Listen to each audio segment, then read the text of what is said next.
2018 ഞങ്ങൾ ന്യൂസിലൻഡിലേക്ക് മൂവ് ചെയ്യുന്നത്. തുടക്കത്തിലൊക്കെ cultural shock എന്നൊക്കെ പറയാവുന്ന രീതിയിൽ കുറേ കാര്യങ്ങളുണ്ടായിട്ടുണ്ട്. അതിലെനിക്ക് തുടക്കത്തിൽ ഒട്ടും ആക്സെപ്റ്റ് ചെയ്യാൻ പറ്റാതിരുന്നതും എന്നാൽ ഇപ്പം കുറേയൊക്കെ കൺവിൻസിങ്ങും ആയിട്ടുള്ള ഒരു കാര്യം എന്താ അറിയോ, ഇവിടെ മരണം, ഡെത്ത് കൺസീവ് ചെയ്യപ്പെടുന്ന രീതി.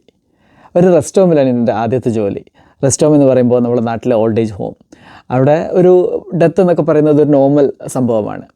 അപ്പം നമ്മൾ ഫാമിലീസിനെ വിളിക്കുമ്പോൾ അവർ ചില ആൾക്കാർ പറയും അവർ വരാം, ചില ആൾക്കാർ നേരിട്ട് ഫ്യൂണറൽ ഡയറക്ടേഴ്സിന് ഹാൻഡ് ഓവർ ചെയ്യാൻ പറയും.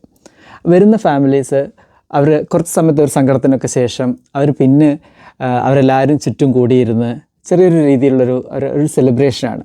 അവരെല്ലാവരും അവരെ മരിച്ചു പോയ ആളെ പറ്റിയിട്ടുള്ള പഴയ ഇൻസിഡൻസും അവർ ഒന്നിച്ച് ഷെയർ ചെയ്തിട്ടുള്ള കുറേ മൊമെൻറ്റ്സും പഴയ ഫോട്ടോസ്, വീഡിയോസ് അങ്ങനെയൊക്കെ ആയിട്ട് അവർ ചെറിയ രീതിയിലൊരു ഗെറ്റ് ടുഗദറൊക്കെ പോലെയാണ്.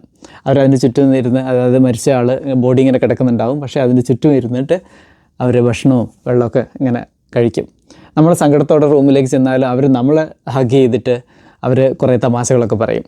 ആ മരിച്ച ആൾ കൂടെ ഉണ്ടായിരുന്ന കുറേ നല്ല മൊമെൻറ്റ്സൊക്കെ നമ്മളടുത്തും പറയും. എനിക്കിത് ആദ്യം ഒട്ടും ആക്സെപ്റ്റ് ചെയ്യാൻ പറ്റില്ലായിരുന്നു. എനിക്കിത് ഒരു രീതിയിലും അതങ്ങ് എനിക്കൊന്ന് ഡൈജസ്റ്റ് ആവുന്നുണ്ടായിരുന്നില്ല.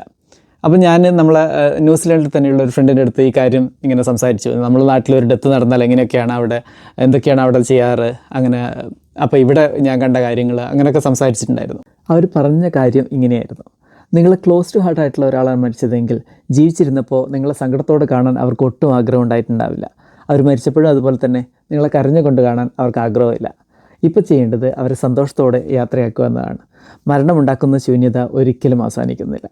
പക്ഷേ അതുവരെയുള്ള അവരുടെ ജീവിതവും ആഘോഷിക്കപ്പെടേണ്ടതല്ലേ. അങ്ങനെ സെലിബ്രേറ്റ് ചെയ്യപ്പെടേണ്ട പോലെ ജീവിക്കുക എന്നതാണ് നമ്മൾ ഓരോരുത്തരും ചെയ്യേണ്ടത്. ശരിയല്ലേ?